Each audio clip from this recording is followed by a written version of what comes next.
হাদিস শরীফে এসেছে আল মুমিনু মিরআতুল মুমিন, অর্থাৎ একজন মুমিন আর একজন মুমিনের জন্য আয়না স্বরূপ।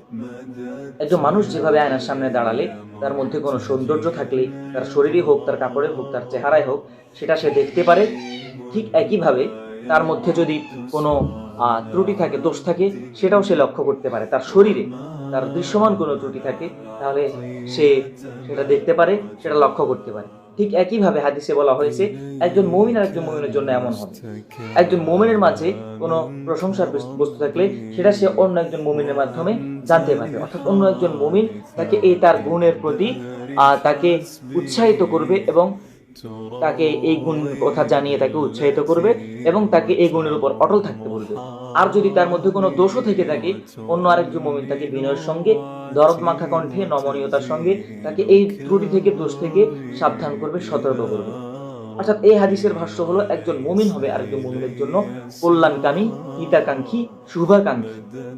কিন্তু বড় দুঃখের বিষয় হলো আজকের সমাজে আমরা কিন্তু একজন আরেকজনকে প্রশংসার বিষয়গুলো বলি এবং ত্রুটির বিষয়গুলোও বলি, তবে আমাদের বলার পদ্ধতি এবং আমাদের বলার উদ্দেশ্য, হাদিসের বলার যে উদ্দেশ্যে বলতে বলা হয়েছে, যে পদ্ধতিতে বলতে বলা হয়েছে, সেটার সাথে পরিপূর্ণ সাংঘর্ষিক।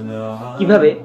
মনে করুন কারো মধ্যে কোনো প্রশংসার বিষয় আছে, মনে করুন কেউ যাকে দেখে তাকেই সালাম দেয়, তাহলে আমরা কি করি? তাকে বলে যে বাহ, দরবেশ হয়ে গিয়েছে, বুজুর্গ হয়ে গিয়েছে, ভাব দেখাও না, কদিন আগেও তো তুমি 2 নম্বরই করতে পারো, ইত্যাদি ইত্যাদি বিভিন্ন কিছু বলি।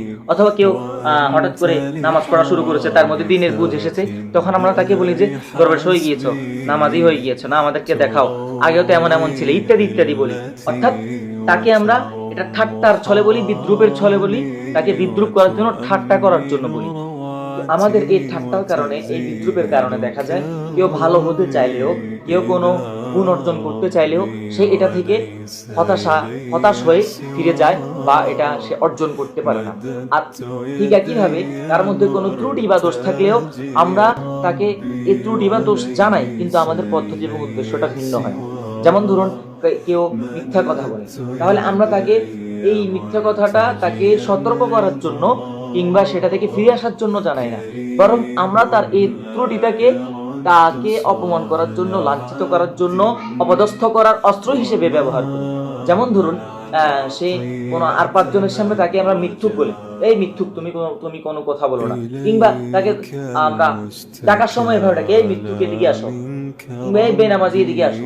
তাহলে আমরা তাকে এই ত্রুটি থেকে, দোষ থেকে সতর্ক করার উদ্দেশ্যে তাকে আমরা তার ত্রুটি সম্পর্কে জানাচ্ছি না, বরং আমরা তাকে লজ্জা দেওয়ার জন্য, অপদস্থ করার জন্য, লাঞ্ছিত করার জন্য তার ত্রুটি সম্পর্কে জানান দিচ্ছি।